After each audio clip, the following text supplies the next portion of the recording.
I'm back after a bit of a hiatus. I finally got bored enough to start making a video again.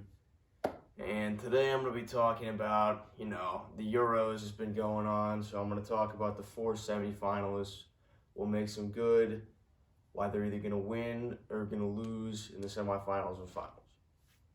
So first of all, when you talk about the Euros this year, you got to talk about Italy. They played in the first game against Turkey, won 3-0. They won 3-0 against Wales, I think, and then 1-0 against Switzerland. That might be mixed up, but that's okay. They got through their group, 9 points, 7 goals to 0 goal difference. Great performances from them. They were clearly the best team in their group, and they looked poised to make a bit of a run in Euro 2020. I was sold. I like the way they play. Leonardo Spinazzola, their left back, he had this move where he cut it with his right foot and then crossed with his left.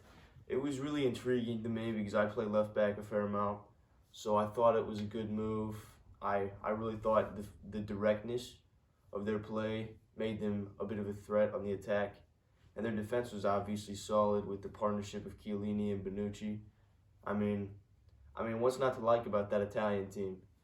In the round of 16, they showed themselves to be somewhat fallible, honestly. I was quite surprised the fact that Austria was actually able to put up such a good fight against them.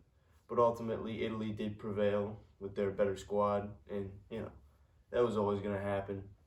Round of 8, they faced Belgium, 2-1 win. They looked a lot better than Belgium, although Belgium had looked probably lower level than they had many times. It could be the end of the generation for Belgium. And now in the semifinals, they're going to face Spain. I think Spain are an intriguing team as well. They sort of reminisce upon the old Spanish teams of 10, 15 years ago. They play a lot of tiki-taka. They have good passers.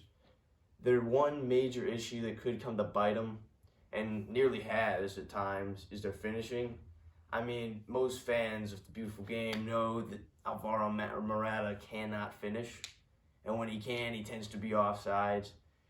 He's not a world-class striker, and that's painfully obvious here in this Euros.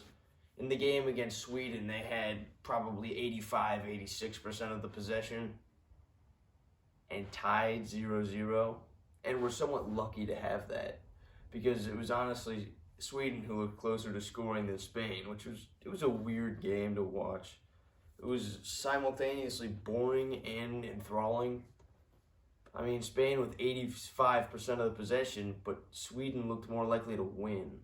It was weird, and it sort of set a weird tone for Spain's whole Euros. They're like, after watching that, I'm like, what are Spain going to do? Like, they can't create anything, but they have the ball so much. Like, they could either be really good or really embarrassing.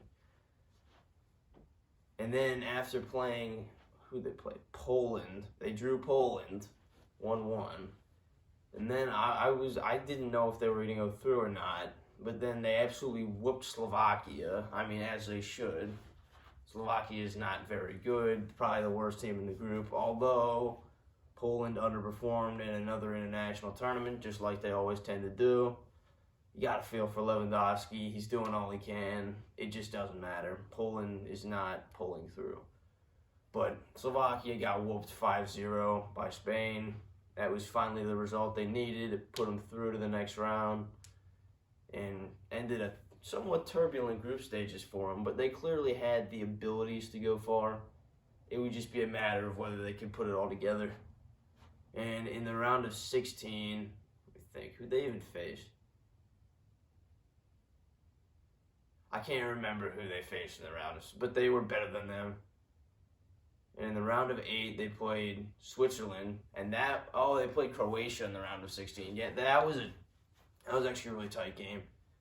That was 3-3, and Spain won it in extra time.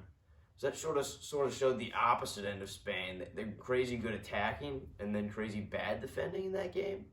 I mean, it was a far cry from the 0-0 against Sweden earlier in the tournament. But then they went on to Switzerland, another draw, 1-1. Maybe a bit lucky to get that. And I mean, although they were better, the own goal was fluky. I mean, Jan Sommer, you got to talk about him this tournament. Has absolutely stood on his head the whole tournament. I mean, against France, he was doing everything, saved the Kylian Mbappe penalty. And then in Spain, he made like 10 saves. He did everything he could. And then the Swiss just biffed it on the penalty shootout. Not even Sommer's fault. 2 penalties missed by Spain. One that he saved, one that hit the post. But Switzerland only scored 1. So, I mean, he did all he could do. And Spain, maybe a little bit lucky to be in as far as they were. You know, only 5 points in the group stages. Extra time win against Croatia. Penalties win against Switzerland. But they're here. They know what they're doing.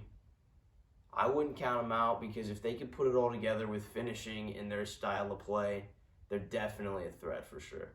Although I think they might be a little bit too young, a little bit too infantile, if you will, to really make something happen this tournament. But definitely watch out for them in the future. Italy is probably the favorite for that game. They're very good. Even with Spinazzola being out injured, they still have their solid defensive partnership. They have a good midfield. Their attack is a lot better than Spain's. And generally, they have a lot more experience in the team than Spain does. So I would definitely rate Italy over Spain for that semifinal game. And that would bring us to the other semifinal game. And that's going to be, first of all, England. And I got to be careful because since I'm an English-speaking channel, I think a lot of the people who are going to watch this are maybe from England. So I got to be careful what I say here. But English fans have annoyed me a little bit throughout the tournament because, you know, I was willing to, like, get behind you guys at the beginning. Like, oh, yeah, you haven't won a tournament in 50 years. But even after the first game or two, I'm like, oh, my goodness, these guys are unbearable. And I'm sure that's not all England fans. I don't want to be assuming, but jeez, man. I mean, I was sort of pulling for Germany because, you know, my name's Roush. You know, it's a German name. My family came from Germany before we got to America. And jeez, England, I'm sorry, guys. You guys are good, but you guys gotta be careful. Like, after the group stage, you're like, oh, we've already won the tournament. It's a little weird the way English fans act in major tournaments, but I'm not here to talk about that. I'll talk about the team. They've got a solid team. I mean, it's not world-class everywhere, but they've definitely got some bright spots. They've got Harry Kane up top, he's world-class. They've got good wing-backs. Luke Shaw's had a great tournament. Mason Mount's going to be back after his COVID quarantine, and I could talk for days about him. He's a great player. Jack Grealish is pretty good. I mean, he's not like what some people say he is. Maybe he is. I haven't seen it as much, but I don't know. I think Raheem Sterling's actually having a really good tournament, despite the fact that he's had a terrible last season or two club, but he's having a good tournament, so that's certainly something to talk about. Jadon Sancho is finally actually getting played now that he went to Manchester United. I feel a little bit weird about that move, but I think it happening this summer is definitely a lot better than it would have been last summer. So I think that's not a bad decision. Jordan Pickford's actually playing well, surprisingly. The defense has been the best in the Euros. 0 goals conceded throughout.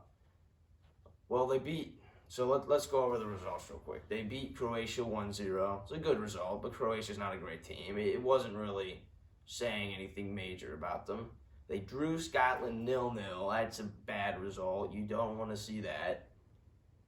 But it didn't really affect it too much. It wasn't something that they had to be worried about. And then they beat Czech Republic 1-0.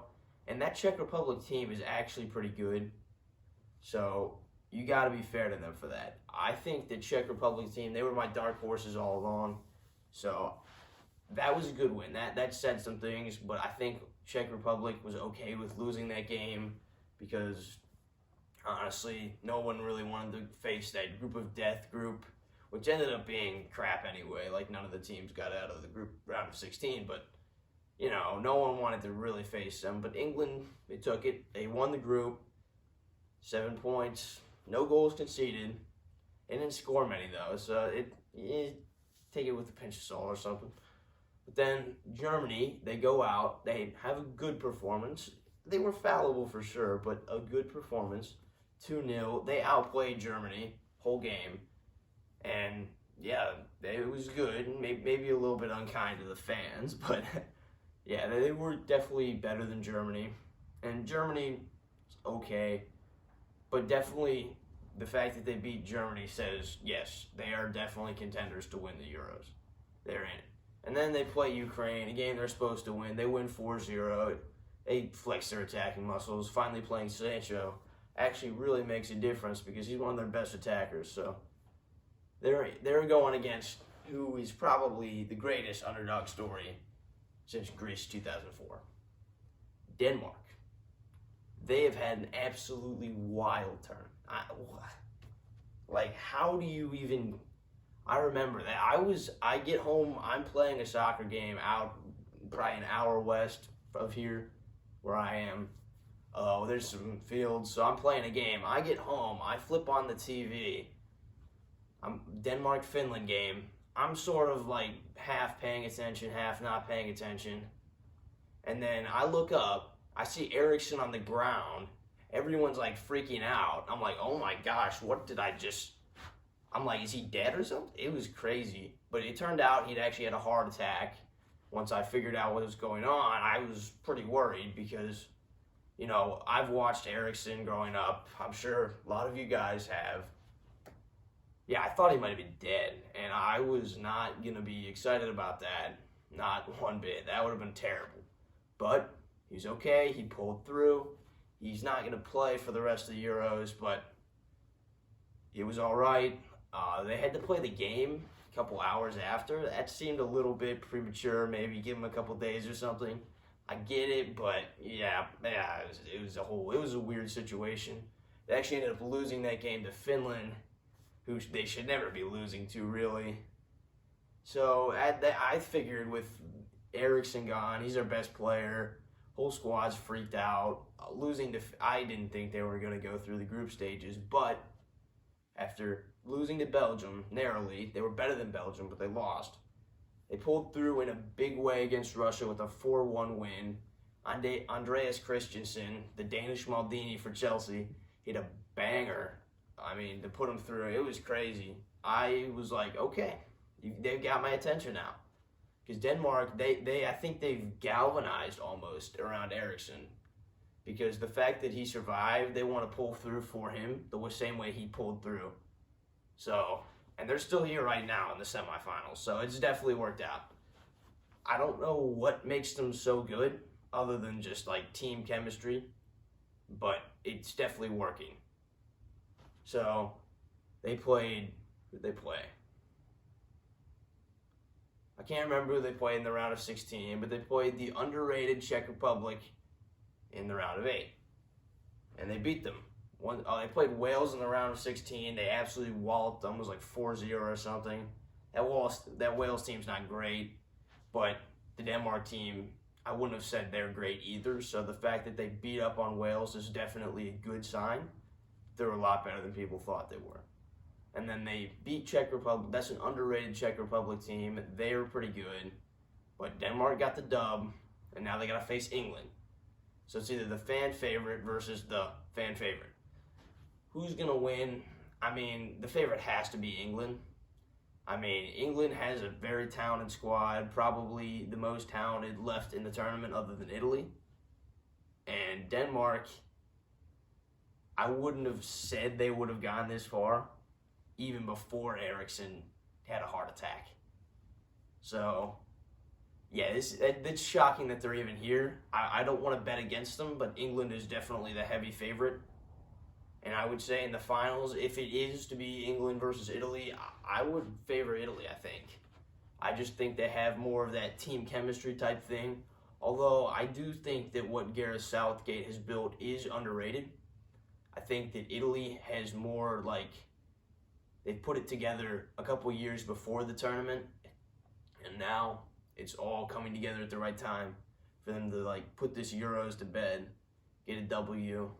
It would be very cool for them. Although to have football come home for the first time since 1966, I'm not sure if it would be amazing or horrible, because it would either be really cool and awesome, or the English fans would lose it and be obnoxious on the internet forever. I hope it would be the first one. And for England fans, if you do win, be respectful, because I know you might feel disrespected in some way, but most neutrals are fine with, like, we're happy for you guys. Just don't be obnoxious so we can't be happy for you guys. So that is what I have to say about the Euros right now, the 4 semifinalists, how it's all gone. It's been a crazy tournament. It's been there's been great games like France, Switzerland, Spain, Croatia, and it's been a very good tournament to watch, I would say, and I hope it continues. Spain versus Italy's today, Denmark versus England's tomorrow. I think the final's Saturday, so just about finishing it out. It's been a good tournament. I would rate it 8 out of 10 overall. It's been solid. Some issues. I think even the Eriksen heart attack, that put a little bit of a damper on it at first, but we've recovered from that. Some great games. There's also been some boring games, but like, it's okay. It's inevitable. It's been a good tournament. I've enjoyed watching it, and I'll see y'all later.